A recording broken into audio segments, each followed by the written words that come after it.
Both players were ready to rock and roll on Sunday, but unfortunately, due to the way that our broadcast was set up, we had to just say, all right, play your games. We'll show it on Wednesday, and that's exactly what we're going to do right now. We see them on the screen. Of course, MC, the player who has won more prize money than any other StarCraft 2 player in the world. I think he's closing in on 300k, Ben. What would you do with 300k? Oh, I would buy lots of stuff. I would buy all the things. But of course, on the left we saw Alexei Krupnuk, also known as Wydra, one of the most famous and popular StarCraft 2 players around. Wydra has his own airport, Wydra International in Odessa. He's been doing really good for himself as well. Of course, SKMC is our red Korean Protoss spawning in the right type of Shakura's Plateau. And Wydra is our Ukrainian blue Protoss spawning in the left top side. And Ben, Shakura's Plateau makes me think straight away back of that awesome final Wydra and MC once had at the DreamHack Invitational, where it was 2-2 and the final game was played on Shakura's Plateau. MC decided to double proxy gate in Wydra's base, managed to win this awesome series in a little bit of an anti-climaxed way. And Wydra gave that legendary interview afterwards where he said that he does not just play for money, but he plays to entertain the fans. Well, man, my heart melted. And that is so true of Wydra. He really is a fantastic, I'm going to call him a sportsman, a gamesman. He's a bit of a figurehead in esports, and we all love Alexei. So MC and Wydra have a bit of history. The DreamHack that you mentioned was one of their meetings. They also met famously in the GOM-TV Global Invitational. I don't know what you want to call it, but it was basically a team league, the Koreans versus the foreigners. And in a very exciting turn of events, Wydra was called out to take out MC at the time, and he was considered the best player in the world. Nobody thought he could do it except for Wydra and the boys that were there in Korea, and he did hold it down, managing to take MC out with some really cool Warp Prism play. I'm very excited for this PvP series. If you guys did not know this yet, PvP is my favorite matchup in the game, which might sound a little bit silly, but I really think it's a truly beautiful matchup if it's played correctly and on the absolute highest level. But this matchup has faced so many changes over the last few months. We see Wydra now going for a little bit of a wall-off as well. This helps against 4Gate, but 4Gate, if you didn't watch a lot of StarCraft lately or not really up to date regarding PvP, 4Gate is really not much of an issue anymore. We saw actually Mana 4-gating Xlav a few times in the previous week, but people got so extremely good against 4Gate. It's not just defending 4Gate, it's preventing 4Gate from happening. Sniping the probe on the middle of the map, pushing the opponent back, and then you're going to have so much more time to deal with it. It's just been part of the metagame for so long that every good Protoss player knows how to 4Gate, knows how to defend 4Gate. And today we live in a time where the metagame revolves around having a build that can deal with 4Gate and then do everything else that you want to do.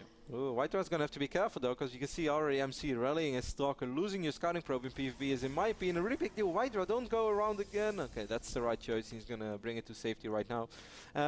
What I can tell you guys about PvP, I actually played against Wydra quite a lot when I was still in Europe, and even recently I played against him when he was laddering on NA and I was laddering as well. He loves to play around with Warp Prisms. Ooh, MC, 2 additional gates. He's been chrono boosting his core quite a bit, but this could just be 3-gate pressure as well, because we can see he has quite a few probes, so this is not a low eco 4-gate, but he's definitely going to try to put on some pressure with 3 gates. Yeah, we've seen some 3-gate pressure builds a lot recently. I don't know why it's becoming so popular. But it's something that's been surfacing a bit as Wydra tries to get away with that probe, but does not succeed. These side blockers in Shakuras are always a really big deal in PvP. Wydra's going to go through them and he's going to spot the probe, he's going to spot the pylon. But he's fighting the Zealot, he's taking so much damage. Oh, Wydra does manage to get away there, and he's going to actually end up winning this fight. Or not. Of course, MC does peel that Stalker away and does get that 1 kill. But this probe, I actually think that Wydra completely lost track on this probe. And MC is just dropping a pylon right now in the middle of the base from Wydra. Wydra is going to take out this pylon, but he really needs to get back. He needs to get some units in his own base. Yeah, he's going to be in a little bit of trouble if that finishes. MC, you can bank on him warping in a couple of Zealots and marching up into the middle line. Wydra is on 4 gates though. Both players are still on 1 gas. Wydra taking his 2nd gas right now. Oh, MC is going for the Stalker. I would have loved to see him warp in a sentry. I think it would have been smart to keep all those units outside, because these 3 Stalkers are dead. So far, really, really good for Wydra. MC may be screwing up a little bit, not dealing with this Zealot, and Wydra cleans this up with 0 losses taken. Yeah, and I totally agree with what you said, Ben. Why didn't he just warp in Zealots? It was obvious that he was not going to win the game at this moment, since he did spot the 4 gates from Wydra. Wydra having defenders advantage as well, so he could pull probes if he really needs to. But if you warp in 3 Zealots, you take out 5-6 probes guaranteed, and your entire investment is worth it. Yeah, you're exactly right. And with the choice to warp in Stalkers, MC loses some valuable gas and also puts himself in a really awkward position. He's at a disadvantage. Oh, MC keeping that probe alive.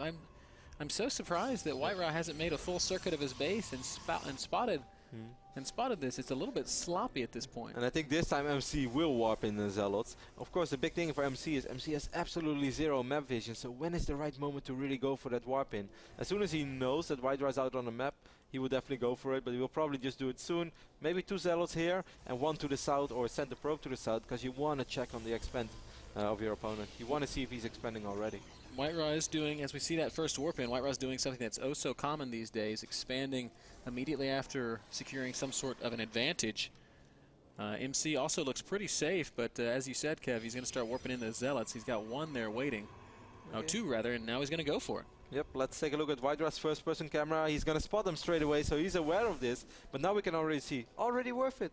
That's how easy it is, man. 2 Zealots, so much mining time lost right now, and he gets a great scout off, and he spots the Warp Prism. Wow, that is actually quite huge. Spotting that Warp Prism is going to let him to prepare for any sort of drops, and he still has a couple of, both these Zealots still alive, going to try to work. He's killed 1 probe thus far. Will he get a second? No, it looks like he won't. I always wonder if in a situation like this, what is better, lose an insane amount of mining time, or lose maybe 1 or 2 probes more than you would normally lose, but lose less mining time. I guess that's just a personal preference from each player. Some players like to deal with it by just pulling probes, fighting straight away, trying to micro bit, because I felt right now White Raw lost really a lot of mining time. Warp Prism is looking for an opening, but as we can see, MC is well prepared, thanks in part to that Zealot Scout. What MC is not looking so hot on is his expansion. White Raw already mining, MC just building his. It's about halfway done, so advantage is definitely still in the Ukrainian's court.